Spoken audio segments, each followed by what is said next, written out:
بسم اللہ الرحمن الرحیم۔ السلام علیکم ویورز، امید ہے آپ سب خیریت سے ہوں گے، اپنوں میں اپنے پیاروں کے ساتھ خیریت سے ہوں گے۔ آج میں ایک بہت ہی خاص ٹاپک کے ساتھ حاضر ہوں، تو چلیے شروع کرتے ہیں آج کا اپنا ٹاپک۔ واقعہ معراج النبی صلی اللہ علیہ وآلہ وسلم۔ واقعہ معراج اللہ تعالیٰ کی قدرت کی نشانیوں میں سے ایک نشانی ہے، جو چشم زدن میں بظاہر رونما ہوا، لیکن حقیقت میں اس میں کتنا وقت لگا یہ اللہ تعالیٰ اور اس کے رسول صلی اللہ علیہ وسلم بہتر جانتے ہیں۔ اللہ تعالیٰ نے اس واقعے میں اپنے محبوب پیغمبر حضرت محمد صلی اللہ علیہ وآلہ وسلم کو اپنی قدرت کاملہ کا مشاہدہ کرایا۔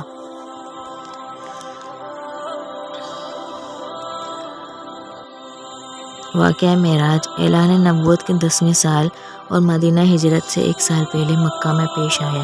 ماہ رجب کی 27ویں رات ہے۔ اللہ تعالیٰ فرشتوں سے ارشاد فرماتا ہے، اے فرشتوں، آج کی رات میری تسبیح بیان مت کرو، میری حمد و تقدیس کرنا بند کر دو۔ آج کی رات میری اطاعت و بندگی چھوڑ دو۔ آج کی رات جنت الفردوس کو لباس و زیور سے آراستہ کرو، میری فرما برداری کا کلا اپنے سر پر باندھ لو۔ اے جبرائیل، میرا یہ پیغام میکائیل کو سنا دو کہ رزق کا پیمانہ ہاتھ سے علیحدہ کر دے۔ اسرافیل سے کہہ دو کہ وہ سور کو کچھ عرصے کے لیے موقوف کر دے۔ اسرائیل سے کہہ دو کہ کچھ دیر کے لیے روحوں کو قبض کرنے سے ہاتھ اٹھا لے۔ رضوان سے کہہ دو کہ وہ جنت الفردوس کی درجہ بندی کر دے۔ مالک سے کہہ دو کہ دوزخ کو تالا لگا دے۔ خلد بنی کی روحوں سے کہہ دو کہ آراستہ و پیراستہ ہو جائیں اور جنت کے محلوں کی چھتوں پر صف بستہ کھڑی ہو جائیں۔ مشرق سے مغرب تک جس قدر قبریں ہیں، ان سے عذاب ختم کر دیا جائے۔ آج کی رات شب معراج میرے محبوب حضرت محمد صلی اللہ علیہ وآلہ وسلم کے استقبال کے لیے تیار ہو جاؤ۔ معراج النبوہ۔ چشم زدن میں عالم بالا کا نقشہ بدل گیا۔ حکم ربی ہوا، اے جبرائیل، اپنے ساتھ 70,000 فرشتے لے جاؤ۔ حکم الہی سن کر جبرائیل امین علیہ السلام سواری لینے جنت میں جاتے ہیں، اور آپ نے ایسی سواری کا انتخاب کیا جو آج تک کسی شہنشاہ کو میسر نہ ہوئی ہوگی۔ میسر ہونا تو دور کی بات ہے، دیکھی تک نہ ہوگی۔ اس سواری کا نام براق ہے۔ تفسیر روح البیان میں ہے کہ نبی کریم صلی اللہ علیہ وسلم سے پہلے براق پر کوئی سوار نہیں ہوا۔ ماہ رجب کی 27ویں شب کس قدر پرکیف رات ہے۔ مطلب بالکل صاف ہے، فضاؤں میں عجیب سی کیفیت طاری ہے۔ رات آہستہ آہستہ کیف و نشاط کے مستی میں مست ہوتی جا رہی ہے۔ ستارے پوری آب و تاب کے ساتھ جھلملا رہے ہیں۔ پوری دنیا پر سکوت و خاموشی کا عالم طاری ہے۔ نصف شب گزرنے کو ہے کہ یکایک آسمانی دنیا کا دروازہ کھلتا ہے۔ انوار و تجلیات کے جلوے سمیٹے حضرت جبرائیل علیہ السلام نورانی مخلوق کی جرمٹ میں جنتی براق لیے آسمان کی بلندیوں سے اتر کر حضرت ام ہانی رضی اللہ تعالیٰ عنہ کے گھر تشریف لاتے ہیں، جہاں ماہ نبوت حضرت محمد صلی اللہ علیہ وسلم محو خواب ہیں۔ آنکھیں بند کیے، دل بیدار لیے آرام فرما رہے ہیں۔ حضرت جبرائیل امین ہاتھ باندھ کر کھڑے ہیں اور سوچ رہے ہیں، اگر آواز دے کر جگایا گیا تو بے ادبی ہو جائے گی۔ فکر مند ہے کہ معراج کے دولہا کو کیسے بیدار کیا جائے۔ اسی وقت حکم ربی ہوتا ہے، یا جبرائیل قدمیہ، اے جبرائیل، میرے محبوب کے قدم کو چوم لے تاکہ تیرے لبوں کی ٹھنڈک سے میرے محبوب کی آنکھ کھل جائے۔ اسی دن کے واسطے میں نے تجھے کافور سے پیدا کیا تھا۔ حکم سنتے ہی جبرائیل امین علیہ السلام آگے بڑھے اور اپنے کافوری ہونٹ حضور علیہ السلام کے پائے ناز میں مس کر دیے۔ یہ منظر بھی کس قدر حسین ہوگا جب جبرائیل امین علیہ السلام نے فخر کائنات حضرت محمد صلی اللہ علیہ وآلہ وسلم کے قدموں کو بوسہ دیا۔ حضرت جبرائیل امین کے ہونٹوں کی ٹھنڈک پا کر حضور علیہ السلام بیدار ہوئے اور دریافت کرتے ہیں، اے جبرائیل، کیسے آنا ہوا؟ عرض کرتے ہیں، یا رسول اللہ صلی اللہ علیہ وسلم، خدائے بزرگ و برتر کی طرف سے بلاوے کا پروانہ لے کر حاضر ہوا ہوں۔ ان اللہ اشتاق الی لقائک یا رسول اللہ، یا رسول اللہ صلی اللہ علیہ وسلم، اللہ تعالیٰ آپ کی ملاقات کا مشتاق ہے۔ حضور علیہ السلام تشریف لے چلیے۔ زمین سے لے کر آسمان تک ساری گزرگاہوں پر مشتاق دید کا ہجوم ہاتھ باندھے کھڑا ہے۔ معراج النبوہ۔ چنانچہ آپ نے سفر کی تیاری شروع کی۔ اس موقع پر حضرت جبرائیل امین علیہ السلام نے آپ کا سینہ مبارک چاک کیا اور دل کو دھویا۔ حضور علیہ السلام کا ارشاد گرامی ہے کہ میرے پاس ایک آنے والا آیا، اس نے میرا سینہ چاک کیا،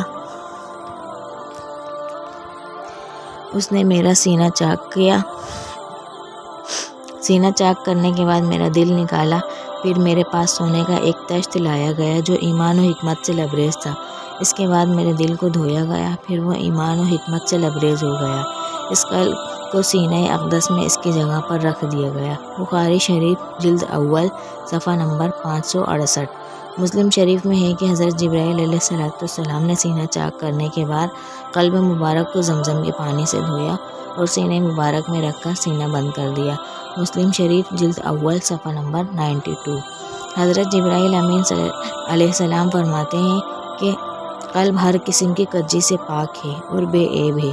اس میں 2 آنکھیں ہیں جو دیکھتی ہیں اور 2 کان ہیں جو سنتے ہیں۔ فتح الباری جلد 13 صفحہ نمبر 610۔ سینہ اقدس کی شک کیے جانے والی کئی حکمتیں ہیں، جن میں سے ایک حکمت یہ ہے کہ قلب اطہر میں اسی قوت و قدسیہ شامل ہو جائے جس سے آسمانوں پر تشریف لے جانے اور عالم سماوات کا مشاہدہ کرنے، بالخصوص دیدار الہی کرنے میں کوئی دقت و دشواری پیش نہ آئے۔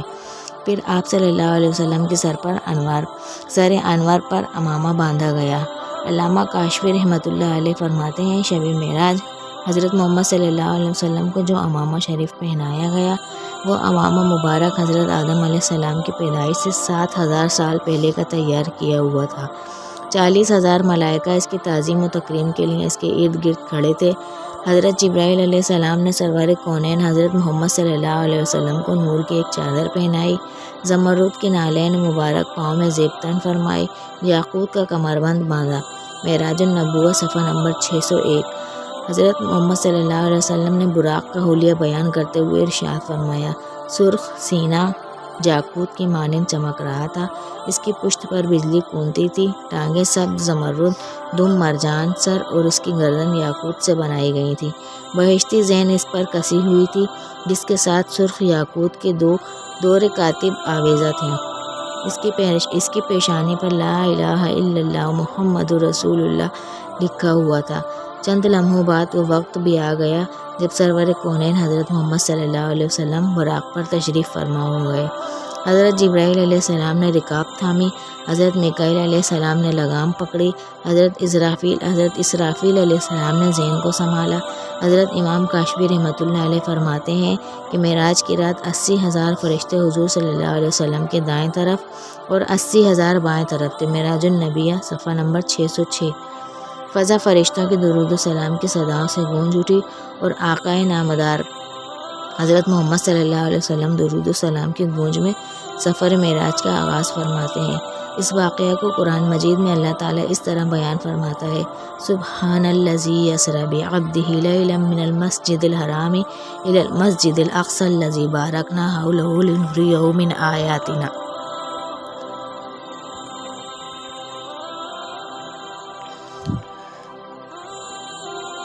وہ ذات یقیناً ہر نقص اور کمزوری سے پاک ہے جو رات کے تھوڑے سے حصے میں اپنے محبوب اور مقرب بندے کو مسجد حرام سے مسجد اقصی تک لے کر گئی، جس کے گرد و نواح کو ہم نے بابرکت بنا دیا تاکہ ہم اس بندہ کامل کو اپنی نشانیاں دکھائیں۔ بنی اسرائیل 1-17۔ آپ صلی اللہ علیہ وسلم نہایت شان و شوکت سے ملائکہ کے جلوس میں مسجد حرام سے مسجد اقصی کی طرف روانہ ہوتے ہیں۔ یہ گھڑی کس قدر دل نواز تھی کہ جب مکان سے لامکان تک نور ہی نور پھیلا ہوا تھا، سواری بھی نور تو سوار بھی نور، باراتی بھی نور تو دولہا بھی نور، میزبان بھی نور تو مہمان بھی نور۔ نوریوں کی یہ نوری بارات فلک بوس پہاڑوں، بے آب و گیا ریگستانوں، گھنے جنگلوں، چٹیل میدانوں، سرسبز و شاداب وادیوں، پرخطر ویرانوں سے سفر کرتی ہوئی وادی بطحا میں پہنچی، جہاں کھجور کے بے شمار درخت ہیں۔ حضرت جبرائیل علیہ السلام عرض کرتے ہیں، حضور یہاں اتر کر 2 رکعت نفل نماز ادا کیجیے، یہ آپ کی ہجرت گاہ مدینہ طیبہ ہے۔ نفل کی ادائیگی کے بعد پھر سفر شروع ہوتا ہے۔ راستے میں ایک سرخ ٹیلہ آتا ہے جہاں حضرت موسیٰ علیہ السلام کی قبر ہے۔ حضور صلی اللہ علیہ وسلم ارشاد فرماتے ہیں کہ معراج کی رات میں نے سرخ ٹیلے سے گزرا تو میں نے دیکھا کہ وہاں موسیٰ علیہ السلام کی قبر ہے اور وہ اپنی قبر میں کھڑے ہو کر نماز پڑھ رہے ہیں۔ پھر دیکھتے ہی دیکھتے بیت المقدس بھی آ گیا، جہاں قدسیوں کا غم ظفیر سلامی لیے موجود ہے۔ حور و غلماں خوش آمدید کہنے کے لیے اور تقریباً 1,24,000 انبیاء و مرسلین استقبال کے لیے بے قرار کھڑے ہیں۔ حضور صلی اللہ علیہ وسلم اس مقام پر تشریف فرما ہوتے ہیں جسے باب محمد صلی اللہ علیہ وسلم کہا جاتا ہے۔ حضرت جبرائیل علیہ السلام ایک پتھر کے پاس آئے جو اس جگہ موجود تھا۔ حضرت جبرائیل علیہ السلام نے اس پتھر میں اپنی انگلی مار کر سوراخ کیا اور براق کو اس میں باندھ دیا۔ آفتاب نبوت حضرت محمد صلی اللہ علیہ وسلم مسجد اقصیٰ میں داخل ہوتے ہیں اور صحن حرم سے فلک تک نور نور چھایا ہوا ہے۔ ستارے ماند پڑ چکے ہیں، قدسی سلامی دے رہے ہیں۔ حضرت جبرائیل علیہ السلام نے اذان دے رہے ہیں۔ تمام انبیاء و رسول صف در صف کھڑے ہو رہے ہیں۔ جب صفیں بن چکی تو امام الانبیاء فخر دو جہاں حضرت محمد صلی اللہ علیہ وسلم امامت فرمانے تشریف لاتے ہیں۔ تمام انبیاء و رسول امام الانبیاء کی اقتداء میں 2 رکعت نماز ادا کر کے اپنی نیاز مندی کا سب اعلان کرتے ہیں۔ ملائکہ اور انبیاء کرام علیہ السلام سب کے سب سر تسلیم خم کیے کھڑے ہوئے ہیں۔ بیت المقدس نے آج تک ایسا دل نواز منظر اور روح پرور سما نہیں دیکھا ہوگا۔ وہاں سے فارغی عظمت و رفعت کے پرچم بلند ہوتے ہی شروع ہو گئے۔ درود و سلام سے فضا ایک مرتبہ پھر گونج اٹھتی ہے۔ سرور کونین حضرت محمد صلی اللہ علیہ وسلم نوری مخلوق کے جرمٹ میں آسمان کی طرف روانہ ہوتے ہیں۔ حضور صلی اللہ علیہ وسلم فرماتے ہیں ثم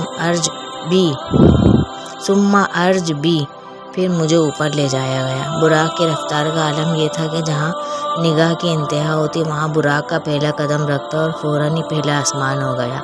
حضرت جبرائیل علیہ السلام نے دروازہ کھٹکھٹایا۔ دربار نے پوچھا کون ہے؟ جواب دیا جبرائیل۔ دربار نے پوچھا من معک، تمہارے ساتھ کون ہے؟ حضرت جبرائیل علیہ السلام نے کہا حضرت محمد صلی اللہ علیہ وسلم۔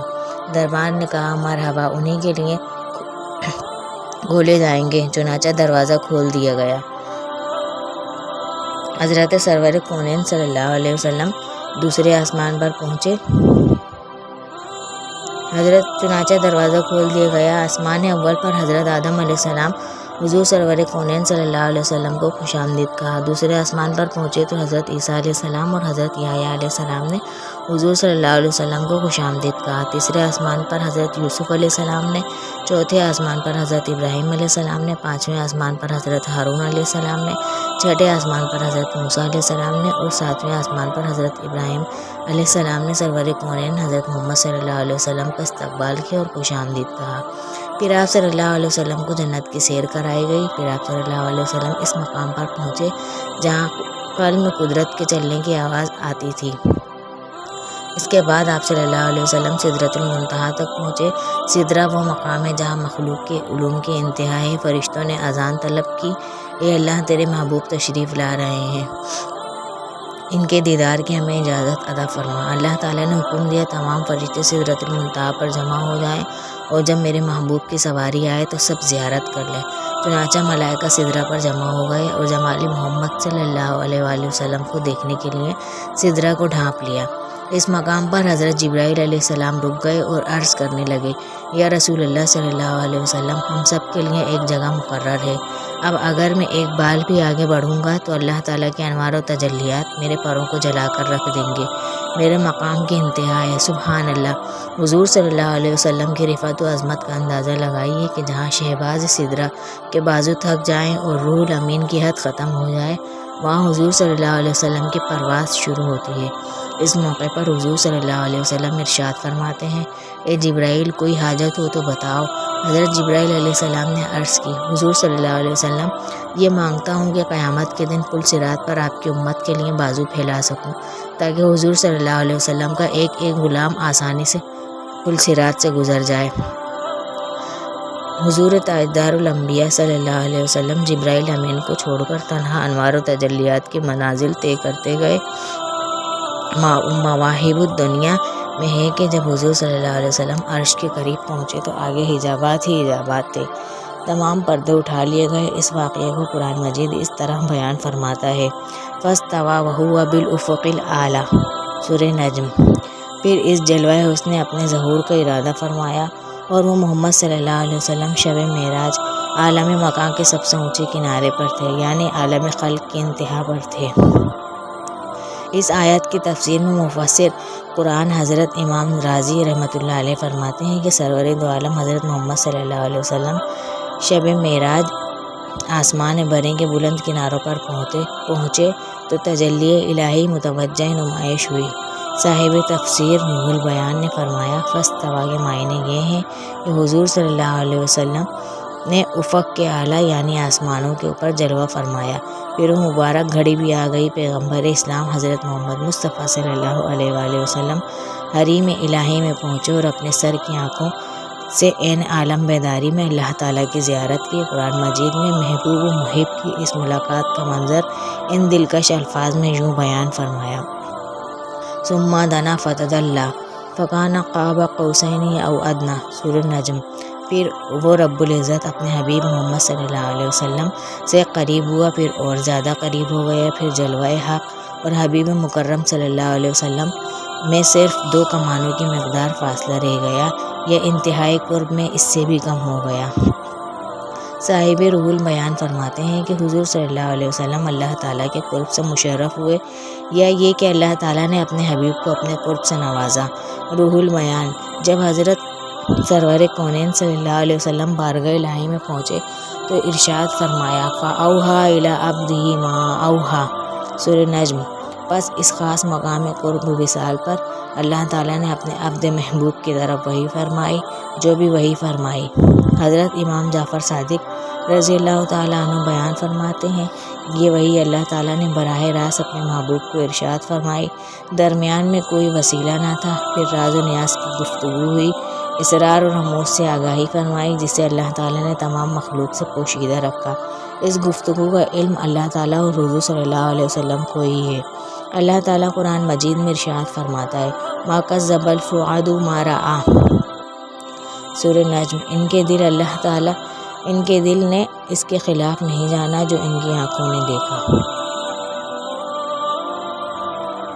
اس آیات مبارکہ میں حضور سرور کونین حضرت محمد صلی اللہ علیہ وسلم کے قلب انور کی عظمت کا بیان ہے کہ شب معراج آپ صلی اللہ علیہ وسلم کی مقدس آنکھوں نے انوار و تجلیات اور برکات الہیہ دیکھے، حتیٰ کہ اللہ تعالیٰ کے دیدار پر انوار سے مشرف ہوتے۔ جو آنکھوں نے دیکھا دل نے اس کی تصدیق کی، یعنی آنکھوں سے دیکھا اور دل نے گواہی دی، اور اس کے دیکھنے میں کوئی شک و تردید وہم نے راہ نہ پائی۔ اللہ تعالیٰ نے قرآن مجید میں اپنے محبوب کی آنکھوں کا ذکر فرمایا: ما زاغ البصر وما طغى، سورہ نجم۔ ان کی آنکھوں نے نہ کسی اور طرف مائل ہوئی اور نہ حد سے بڑھی، جس کو تکنا تھا اسی پر جمی رہی۔ اس آیات کریمہ میں حضور صلی اللہ علیہ وسلم کی مقدس آنکھوں کا ذکر ہے کہ جب آپ صلی اللہ علیہ وسلم شب معراج کی رات اس مقام پر پہنچے جہاں سب کی عقلیں دنگ رہ جاتی ہیں، وہاں آپ صلی اللہ علیہ وسلم دیدار الہی سے مشرف ہوئے، تو اس موقع پر آپ صلی اللہ علیہ وسلم نے دائیں بائیں کہیں بھی نہیں دیکھا، نہ آپ کی آنکھیں بہکی، نہ خالق کائنات کے جلووں میں گم تھی۔ واقعہ معراج کا ذکر کرتے ہوئے اللہ تعالیٰ نے قرآن مجید میں مزید ارشاد فرمایا: لقد رأى من آیات ربہ الکبریٰ، سورہ نجم۔ بے شک انہوں نے معراج کی شب اپنے رب کی بڑی نشانیاں دیکھی۔ اس آیات مقدسہ میں بتایا گیا ہے کہ معراج کی رات حضور صلی اللہ علیہ وسلم کی مقدس آنکھوں نے اللہ تعالیٰ کی بڑی بڑی نشانیاں، ملک الموت کے عجائبات کو ملاحظہ فرمایا اور تمام معلومات غیبیہ کا آپ کو علم حاصل ہو گیا۔ رسول کریم صلی اللہ علیہ وسلم نے ارشاد فرمایا: میں نے اپنے رب کو حسین صورت میں دیکھا، پھر اس نے میرے دونوں کندھوں کے درمیان اپنے ید قدرت رکھا، اس سے میں نے اپنے سینے مبارک میں ٹھنڈک پائی اور زمین و آسمان کی ہر چیز کو جان لیا۔ ایک موقع پر مزید ارشاد فرمایا: میں نے اپنے رب کو اپنی آنکھوں اور اپنے دل سے دیکھا۔ دیدار الہی کا ذکر ایک اور حدیث میں اس طرح فرمایا: میرے رب نے مجھ سے کلام فرمایا، میں نے اپنے پروردگار کو اپنے سر کی آنکھوں سے دیکھا اور اس نے میری طرف وحی فرمائی۔ حضور صلی اللہ علیہ وسلم کے صحابہ کرام رضوان اللہ علیہم اجمعین حضرت انس بن مالک رضی اللہ تعالیٰ عنہ اور حضرت حسن رضی اللہ تعالیٰ عنہ فرماتے ہیں، شب معراج حضور صلی اللہ علیہ وسلم نے اپنے سر کی آنکھوں سے اللہ تعالیٰ کی ذات کا مشاہدہ فرمایا۔ حضرت ابن عباس رضی اللہ تعالیٰ عنہ فرماتے ہیں، اللہ تعالیٰ نے حضرت ابراہیم علیہ السلام کو خلیل، حضرت موسیٰ علیہ السلام کو کلام اور حضرت سید المرسلین صلی اللہ علیہ وسلم کو اپنے دیدار کا اعزاز بخشا۔ حضرت امام احمد رضی اللہ تعالیٰ عنہ نے فرمایا، میں نے حدیث حضرت ابن عباس رضی اللہ تعالیٰ عنہ کا قائل ہوں، حضور صلی اللہ علیہ وسلم نے اپنے رب کو دیکھا۔ حضرت خواجہ حسن بصری رضی اللہ تعالیٰ عنہ قسم کھاتے ہیں کہ حضور صلی اللہ علیہ وسلم نے شب معراج اللہ تعالیٰ کو دیکھا۔ فخر دو عالم حضرت محمد صلی اللہ علیہ وسلم کو شب معراج میں اللہ تعالیٰ نے 3 تحفے عطا فرمائے۔ پہلا، سورہ بقرہ کی آخری 3 آیات جس میں اسلامی عقائد، ایمان کی تکمیل اور مصیبتوں کو ختم ہونے کی خوشخبری دی گئی۔ دوسرا تحفہ یہ دیا گیا کہ امت محمدیہ صلی اللہ علیہ وسلم میں جو شرک نہ کرے گا وہ ضرور بخشا جائے گا۔ تیسرا تحفہ یہ ہے کہ امت پر 50 نمازیں فرض ہوں گی۔ اللہ تعالیٰ کی طرف سے ان تینوں انعامات و تحائف کو لے کر جلوہ الہی سے سرفراز ہو کر عرش و کرسی، لوح و قلم، جنت و دوزخ، عجائبات و غرائب، اسرار و رموز کی بڑی بڑی نشانیوں کو مشاہدہ فرمانے کے بعد جب پیارے نبی حضرت محمد صلی اللہ علیہ وسلم واپسی کے لیے روانہ ہوئے تو چھٹے آسمان پر حضرت موسیٰ علیہ السلام نے دریافت کیا کہ کیا عطا ہوا۔ حضور صلی اللہ علیہ وسلم نے امت پر 50 نمازوں کی فرضیت کا ذکر فرمایا۔ حضرت موسیٰ علیہ السلام نے کہا، اے اللہ کے نبی، میں نے اپنی قوم بنی اسرائیل پر خوب تجربہ کیا ہے کہ آپ کی امت یہ بار نہ اٹھا سکے گی، آپ واپس جائیے اور نمازوں میں کمی کرائیے۔ حضور رسول کریم صلی اللہ علیہ وسلم پھر تشریف لے گئے، 10 نمازیں کم کرانی، پھر ملاقات ہوئی اور موسیٰ علیہ السلام نے پھر کم کرانے کے لیے کہا۔ حضور صلی اللہ علیہ وسلم پھر بارگاہ الہی میں پہنچے اور 10 نمازیں کم کرا لیں۔ حضرت موسیٰ علیہ السلام کے مشوروں سے بار بار مہمان عرش نے بارگاہ رب العرش میں نماز کی کمی کی التجا کی، کمی ہوتے ہوتے 5 وقت کی نماز رہ گئی۔ اس موقع پر اللہ تعالیٰ نے ارشاد فرمایا، اے محبوب، ہم اپنی بات بدلتے نہیں، اگرچہ نماز تعداد میں 5 وقت نہیں ہے مگر ان کا ثواب 10 گنا دیا جائے گا۔ میں آپ کی امت کو 5 وقت کی نمازوں پر 50 وقت کی نمازوں کا ثواب دوں گا۔ تفسیر ابن کثیر میں ہے کہ حضور صلی اللہ علیہ وسلم براق پر سوار ہوئے اور رات کی تاریکی میں مکہ معظمہ واپس تشریف لائے۔ اس واقعے میں اللہ تعالیٰ کی قدرت کی بڑی بڑی نشانیاں موجود ہیں۔ یہ ساری کائنات جو کہ کارخانہ قدرت ہے اور اس کارخانے کا علم مالک حقیقی اللہ تعالیٰ ہے۔ جب اللہ تعالیٰ نے اپنے محبوب کے پیغمبر کو اپنی قدرت کی نشانیاں دکھانے کے لیے بلوایا تو اس میں کتنا وقت لگا اس کا اندازہ ہم نہیں لگا سکتے۔ اللہ تعالیٰ جو ہر شے پر قادر ہے، قدرت رکھنے والا ہے، اس رب کائنات نے اس کارخانہ عالم کو یکدم بند کر دیا، سوائے اپنے محبوب صلی اللہ علیہ وسلم اور ان چیزوں کے جنہوں نے حضور صلی اللہ علیہ وسلم نے متحرک پایا۔ باقی تمام کائنات کو ٹھہرا دیا۔ چاند اپنی جگہ ٹھہر گیا، سورج اپنی جگہ رک گیا، حرارت اور ٹھنڈک اپنی جگہ ٹھہر گئی۔ حضور صلی اللہ علیہ وسلم کی بستر مبارک کی حرارت اپنی جگہ قائم رہی۔ حجرہ مبارک کی زنجیریں ہلتے ہوئے جس جگہ پر پہنچی تھیں وہیں رک گئیں۔ جو سویا تھا سوتا رہ گیا، جو بیٹھا تھا بیٹھا رہ گیا۔ عرض یہ کہ زمانے کی ہر حرکت بند ہو گئی۔ جب سرکار دو عالم حضرت محمد صلی اللہ علیہ وسلم راتوں رات ایک طویل سفر کر کے زمین پر تشریف لائے تو کارخانہ عالم بحکم الہی پھر سے چلنے لگا۔ ہر شے از سرنو مراحل کو طے کرنے لگی۔ چاند سورج اپنی منازل طے کرنے لگے، حرارت و ٹھنڈک اپنے درجات طے کرنے لگی۔ غرض یہ کہ جو چیزیں سکون میں آ گئی تھیں مائل بحرکت ہو گئیں۔ بستر مبارک کی حرارت اپنے درجات طے کرنے لگی، حجرہ مبارک کی زنجیریں ہلنے لگیں۔ کائنات میں نہ تو کوئی تغیر آیا نہ ہی کسی کو احساس تک ہوا۔